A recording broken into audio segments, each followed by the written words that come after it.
السلام عليكم، وش راكم؟ وش اخباركم؟ ان شاء الله تكون صحتكم النفسيه والجسديه بخير. بزاف مؤثرات اليوم راهم يروجوا لفكره الاستحقاق بالغلط، يقولوا لك ابقاي في بلاصتك وقولي انا نستاهل. انا لازم نفهموا المعنى الصح. الاستحقاق ماشي كلمه تتعاود وتتحفظ، ماناش في تاريخ وجغرافيا. الاستحقاق هو واش تستاهلي فعلا، وسقسي روحك واش هو الشيء اللي تستاهليه. اي مثلا تستاهلي زوج يناسبك، ولا شهره، ولا دراهم. هذو كامل راهم نعم، والنعمه في هذه الدنيا راهي رزق من عند ربي سبحانه. وعلاه تستاهلي هذو الارزاق؟ تستاهليهم لانه تستاهليهم، ولا لانهم قالوا لك انك تستاهليهم؟ في هذا الفيديو راح نجاوبوا على هذو الاسئله ونفهموا الاستحقاق تاع الصح وشي هو باذن الله. وقبل ما نبداو، اذا عجبكم المحتوى تنسوش تعملوا لايك والسبسكرايب. اللهم ادخلنا مدخل الصدق واخرجنا مخرج الصدق واجعل لنا من لدنك سلطانا نصيرا. اليوم رانا نعيشوا في زمن ولا الاستحقاق وهمي، كامل نحوسوا نكونوا كما يومي وجورجينا، نلبسوا كما يلبسوا، نتصوروا كما يتصوروا، ونخموا بالسعاده اللي تجينا من الدراهم ولا من المظاهر. بصح نسينا حاجه مهمه، هذو البنات راهم تعبوا على رواحهم، داو وقتهم وبناو اسمهم، ماشي هكا برك جاتهم هذه الارزاق. ولازم نفهموا الرزق وشي هو.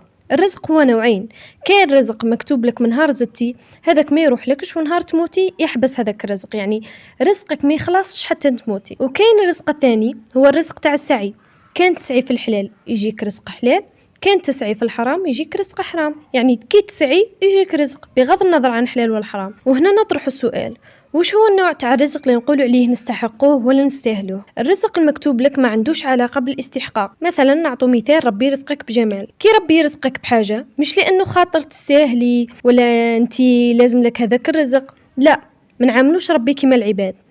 رزقك ربي هكذا خاطر شاء ربي هكذا، ربي شاء يرزقك هذاك الرزق لحكمه ما. والاستحقاق الصحيح هو الرزق اللي تسعي ليه. كي تبني روحك وتتعبي وتخدمي على نفسك، وقتها برك تقدري تقولي انا نستاهل. مثال بسيط، اسرع عداء في العالم، عداء يعني كيما المتسابقين اللي يجروا هذوك في المضمار وكذا، يستاهل اللقب تاعو. عليه سموه اسرع عداء في العالم؟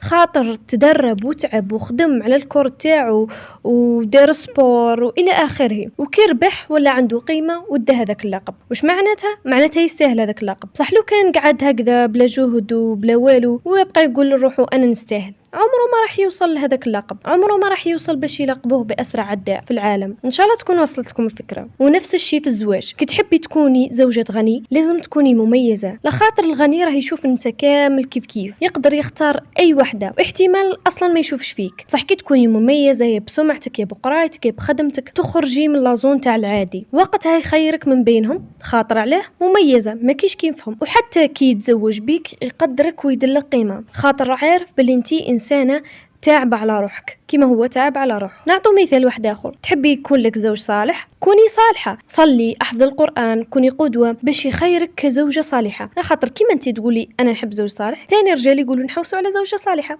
باش تلقاو بعضاكم، تطيروا بعضاكم، لازم كل واحد يتعب على نفسه. كيما انت مثلا تحبي يكون لك زوج صالح، هذاك الزوج صالح ثاني يحب يكون له زوجه صالحه. ما يتزوجك ويفرح بيك خاطر عارف انت انسانه تعبتي على روحك كيما هو ثاني تعب على روحه باش وصل لهذاك الموصل. ان شاء الله تكون فهمتوا الفكره برك. مليح يكون عندك شروط ومبادئ تمشي عليهم، خاصه في اختيار شريك وترفعي من قيمتك. بصح ما تخليش شروطك كامل من المظاهر والحاجات الماديه برك، لاغجون والشهره، هذو كامل حاجات تافهه قدام الدين والنيه والصدق. راكي تحلمي بزوج مثالي، لازم تقابلي الحلم بعمل حقيقي. اي حاجه في الدنيا باش تجينا لازم نسعى لها، حتى ولو بالدعاء، خاطر كيما تكوني راح يولي عليك. وفي النهاية حبيت نقول لكم الاستحقاق الحقيقي ماشي انك تقعدي ما ديري والو وتردي انا نستاهل انا نستاهل. الاستحقاق هو التعب، الاستحقاق هو السعي، هو الخدمة على روحك. ابني نفسك، تعلمي، طوري قيمتك، حافظي على كرامتك، تقربي ربي سبحانه، ونهار تنجحي وتحققي احلامك